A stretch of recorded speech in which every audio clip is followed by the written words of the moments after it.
On the night of March 4th, 1776, a column of 800 soldiers and 1,200 labourers moved through the frozen streets of Roxbury toward a pair of empty hills overlooking Boston. They carried timber. They carried bundled hay. They carried fascines, chandeliers, barrels packed with earth and stone. And they carried cannon. Not a few cannon. Dozens of them, dragged 300 miles across the width of Massachusetts on ox sleds through the dead of winter. Brought from a fort most of these men had never seen. By morning, the British Army occupying the richest port in New England would look up at those hills and understand in an instant that the war had already been lost. No musket would be fired that night. No bayonet would be drawn. And by the time the sun rose, an army of 10,000 professional soldiers, backed by the most powerful navy on earth, would have no good options left at all. How do you defeat an empire without a single shot exchanged in anger?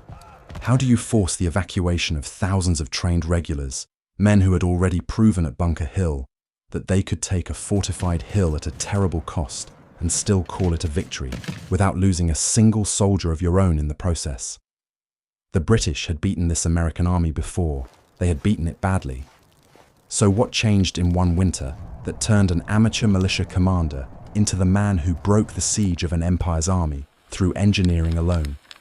George Washington did not look like a man capable of this in the summer of 1775. He arrived outside Boston in July of that year to take command of an army that barely deserved the name. Thousands of New England militiamen were camped in a loose ring around the city. Men who had marched from their farms after Lexington and Concord with muskets that did not match and terms of enlistment that expired on a whim. Washington had commanded troops before, in the French and Indian War, but never anything like this. Never an army without uniforms, without discipline, without a single trained engineer who understood how to build a proper fortification. He inherited a siege that had already stalled. The British held the city. The Americans held the surrounding hills and roads. Neither side could move, and neither side wanted to be the one who tried. He was 43 years old, a Virginia planter used to commanding his own household and his own land, suddenly responsible for thousands of strangers from a region he barely knew. Speaking with an accent he found difficult to place and holding grudges against Virginians that predated his arrival by decades. New England militia officers resented taking orders from a Southern gentleman. Massachusetts men grumbled about discipline imposed by a stranger. Washington, for his part, wrote home describing the army he had inherited in terms that bordered on contempt, calling the men around him dirty and undisciplined, unused to the kind of obedience an army required. And yet he stayed. He drilled them. He built a chain of command out of chaos, court-martialed officers who stole supplies, and slowly, through the second half of 1775, turned a mob of angry farmers into something that at least resembled an army, even if it still could not match the British regulars waiting inside the city in discipline or firepower. What Washington understood, even in those early frustrated months, was that he could not win the siege the way European generals won sieges, through attrition and superior numbers. He did not have superior numbers that mattered, not in trained soldiers, not in artillery, not in the ships that could resupply an army indefinitely from across an ocean. What he needed was a single decisive advantage he could bring to bear before his own army fell apart from expired enlistments and a New England winter. That advantage, when it finally arrived, would not come from Massachusetts at all. It would come from a lake 400 miles to the west, and from a fort captured almost as an afterthought earlier that year. Washington was not a cautious man by temperament, but the winter of 1775 forced caution on him anyway. His army was shrinking. Enlistments expired at the end of December, and thousands of men simply walked home, leaving Washington to rebuild an army in place, in the snow, within cannon shot of the enemy, without the British ever quite realizing how thin his lines had become. He wrote to Congress that winter, in a state approaching despair, describing an army held together by little more than habit and hope. He needed something decisive. He needed artillery heavy enough to threaten the city and the harbor, and he did not have it. What he had was a fort 400 miles away, captured months earlier almost by accident, sitting on the shore of a lake in upstate New York, packed with British cannon that nobody in the American army had yet found a way to move. The man who solved that problem was a 25-year-old Boston bookseller with almost no military training named Henry Knox. Before the war, Knox had run a shop selling books on military science to British officers stationed in the very city he would later help besiege, absorbing everything he read about artillery and siegecraft without ever having commanded a gun in anger. In November of 1775, Washington sent him north to Fort Ticonderoga with instructions to bring back as much artillery as he could manage. What Knox managed was closer to a miracle than a supply run. Over the following 2 months, he organized the movement of 59 cannon and mortars, some of them weighing over a ton apiece, across frozen rivers, over the Berkshire Mountains, and through snow deep enough to swallow a wagon wheel, using 42 sledges pulled by oxen. The journey itself very nearly ended the plan before it started. Guns broke through thin river ice and had to be dragged up from freezing water by hand. Sledges snapped under the weight of cannon, never designed to travel over land at all. Knox had to time his crossings of the Hudson and the Connecticut rivers to moments when the ice was thick enough to bear the weight without collapsing, a calculation that killed men who guessed wrong on other crossings that same winter. Local farmers along the route were paid, cajoled, and occasionally simply commandeered for their oxen and sledges, since Knox's small detachment of soldiers could never have hauled 59 guns alone. And yet, by late January of 1776, this absurd caravan of firepower rolled into the American camp outside Boston, and for the first time since the siege began, Washington had the tools to actually force the issue. The problem was where to put them. Boston sat on a peninsula, connected to the mainland by a narrow neck, with the harbor on one side and open water on the other. Washington's engineers had already identified the two hills that mattered most. Dorchester Heights, rising just south of the city, commanded a clear view over both the town and the anchorage where British warships sat at anchor. Whoever held Dorchester Heights held a gun to the throat of the entire British position. The problem was that the ground had been frozen solid for months, hard as stone, completely unsuited to the traditional method of digging trenches and earthworks. Any conventional attempt to fortify the hill would take weeks that Washington did not have, in full view of an enemy that would certainly attack the moment they noticed men digging. This is where the story turns from desperation into genius, because Washington's chief engineer, a man named Richard Gridley, along with fellow engineer Rufus Putnam, proposed something almost nobody had tried before on this scale. If the ground could not be dug, they would not dig it. Instead, they would build the fortifications somewhere else, in pieces, ahead of time, and carry the entire structure up the hill in a single night. Prefabricated defenses, wooden frames called chandeliers, packed with bundled sticks called fascines, barrels filled with earth and stone that could be rolled into place and stacked to form an instant wall, even reinforced with ice for extra mass where earth alone would not hold. Putnam had reportedly studied a similar technique used elsewhere and adapted it for the frozen New England ground, and every piece of it had to be built somewhere the British could not see, in workshops and yards scattered around Roxbury and Cambridge, then moved into position only at the very last moment. It was audacious. It had never been attempted on this scale by this army. Every barrel, every bundle of fascines, every timber frame had to be constructed in advance without tipping off British scouts to what was being prepared, and every piece of it had to arrive on the hill, be assembled, and be defensible by artillery before a single ray of sunlight gave away the position to the warships anchored in the harbour below. And if it failed, if the British noticed the movement before the position was defensible, the men on that hill would be caught in the open, exposed, with nowhere to run, at the mercy of the same navy that had just spent months shelling the American lines from the water. Before you keep watching, if stories like this one, decisions that shouldn't have worked but somehow reshaped a war, are the reason you're here, take a second and subscribe. This channel is built entirely around moments like the one that's about to happen on this hill, and there's a lot more where this came from. Washington set the operation for the night of March 4th. He chose the date deliberately, timed to a full moon that would give his men enough light to work without lanterns, and he built in a diversion to cover the noise. For 2 nights running, American artillery batteries at Cobble Hill, Lechmere Point, and Roxbury opened fire on the British lines and the town itself, a deliberate bombardment meant to draw attention away from Dorchester and convince Howe's officers that the real action, if there was going to be one, was happening somewhere else entirely.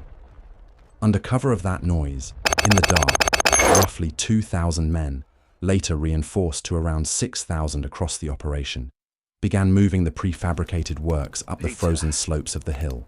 The discipline required was extraordinary. Officers gave orders that no man was to speak above a whisper.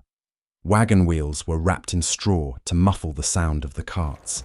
Hundreds of oxen hauled barrels and timber up roads that had been covered in hay to deaden the noise of hooves and wheels on frozen dirt.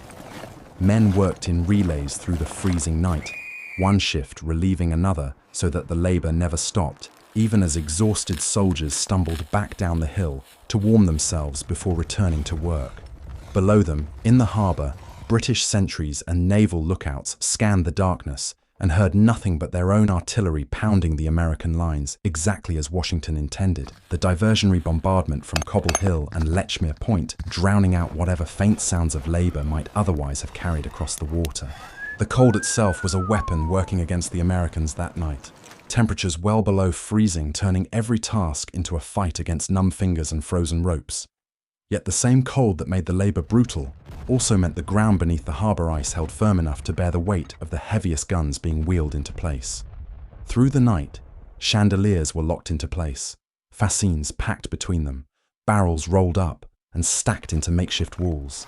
And by the earliest hours of the morning, cannon that had traveled from a lake 300 miles away were wheeled into position and aimed directly down at the city and the ships below. By roughly 4 in this morning, with dawn still hours away, the bulk of the fortification was already standing, a defensible position where the night before there had been nothing but bare frozen grass. When the sun rose on March 5th, the British woke to find a fully armed fortress standing on a hill that had been bare grass the previous evening. General William Howe reportedly stared up at the position in genuine disbelief. According to accounts from the period, he remarked that the rebels had done more work in a single night than he could have gotten his own army to do in 3 months. It is worth sitting with that for a moment. This was not a compliment offered lightly. Howe was a professional soldier, a veteran of European campaigns, commanding one of the most experienced armies in the world, and he was looking at a defensive position built overnight by farmers, fishermen, and a bookseller turned artillery officer using a method his own engineers had never employed. Howe understood immediately what this meant. From Dorchester Heights, American guns could reach not just the British fortifications on the Boston Neck, but the harbor itself, where the Royal Navy's ships sat vulnerable at anchor, with the entire British garrison dependent on those ships for supply and escape. If the Americans were allowed to keep that position and reinforce it further, Boston would become a trap, a city with no path to resupply and no way to evacuate the thousands of soldiers packed inside it. Howe's officers pushed for an immediate assault to dislodge the rebels before the works could be strengthened, and Howe agreed, ordering roughly 2,400 men under General Hugh Percy to prepare for a landing and attack that would strike the hill directly. It is worth pausing on what that decision actually meant. 9 months earlier, at Bunker Hill, British regulars had marched up a fortified New England hill in broad daylight and paid an extraordinary price for it, over 1,000 casualties in a single afternoon against a much smaller American defensive position. Howe himself had commanded that assault and watched officer after officer fall around him as the Americans, firing from behind earthworks, cut down wave after wave of advancing infantry before finally running out of ammunition and abandoning the hill. Howe knew exactly what an uphill assault against a fortified position could cost, because he had personally paid that price and won only because the defenders eventually ran dry. Now he was preparing to order that same kind of assault again, except this time against a position with more cannon, better prepared defenses, and no guarantee the ammunition would run out before his own men did. It would have been Bunker Hill in reverse, and everyone involved in planning it understood exactly what that meant. That assault never happened. On the afternoon and evening of March 5th, a violent storm rolled in off the Atlantic, a nor'easter with driving rain and wind, strong enough to capsize small boats in the harbour, scattering the British transports that had been readying to carry troops across for the landing. Boats meant to ferry Percy's assault force across the water were tossed against the docks, some damaged badly enough that they could not be used at all, and the crossing had to be called off entirely. The assault was postponed to the following day, and then postponed again as the storm continued to batter the coast well into March 6th. By the time the weather finally cleared, Washington's men had used the extra day and night to dig in further, strengthen the position, bring up still more artillery, and extend the fortifications along the ridge so that any assault would now face an even wider killing ground than before. Howe's officers looked at the strengthened position, weighed it against the memory of Bunker Hill, and quietly concluded that the assault was no longer worth attempting at any cost. Whether that storm was fortune or simply the inevitable consequence of a plan that had already succeeded before the weather turned is something historians still debate, but the practical result was the same either way. The moment to attack had passed, and it would not come again. With the assault abandoned, Howe's staff turned to the only option left: evacuation. For nearly 2 weeks, British officers oversaw the loading of ships in Boston Harbor, a chaotic process complicated by the sheer number of people involved. This was not simply an army withdrawing in good order. Alongside roughly 9,000 to 11,000 soldiers, more than 1,000 loyalist civilians, families who had thrown their support behind the crown and now faced the prospect of staying behind in a city about to fall into rebel hands, scrambled to pack what belongings they could carry onto the same overcrowded fleet. Merchants who had built their livelihoods around supplying the British garrison suddenly found themselves choosing between abandoning everything they owned or boarding a ship bound for an uncertain future in Nova Scotia. Warehouses were stripped of anything useful. Some artillery too heavy to move in time was spiked or dumped into the harbour rather than left for the Americans to use, and soldiers were ordered to destroy stores of supplies and equipment that could not be loaded, so that whatever fell into rebel hands would be worth as little as possible. Discipline among the British ranks reportedly frayed during those final days, with looting breaking out in parts of the town as soldiers and sailors helped themselves to goods left behind by fleeing residents.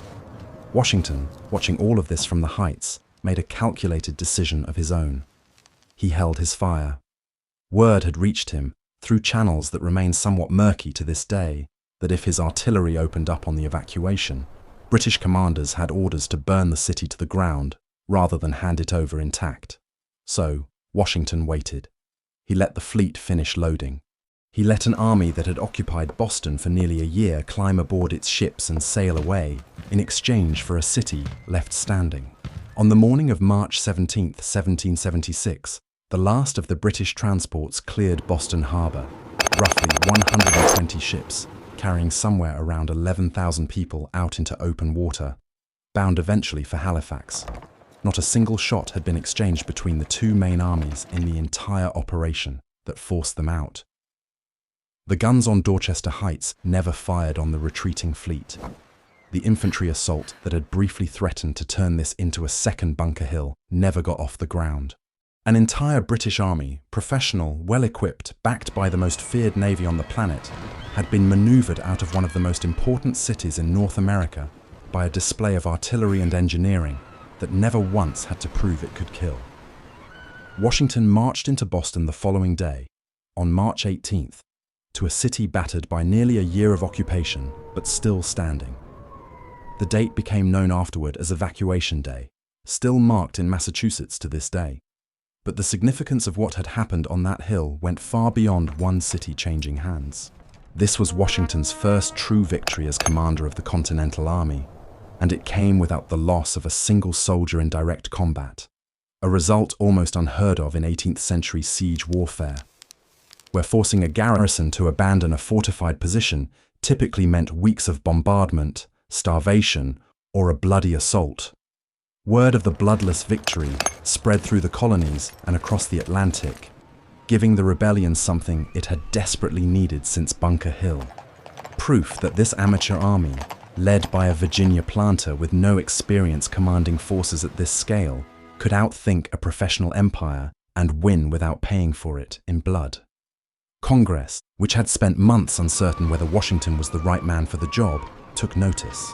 A special medal was later commissioned in his honor to commemorate the victory, one of the first formal honors bestowed on him by the young government he served, recognizing not a battle won through casualties inflicted, but a campaign won through position and nerve.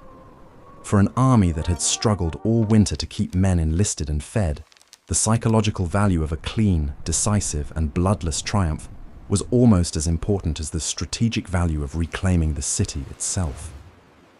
The loss of Boston was, for the British government, a genuine humiliation.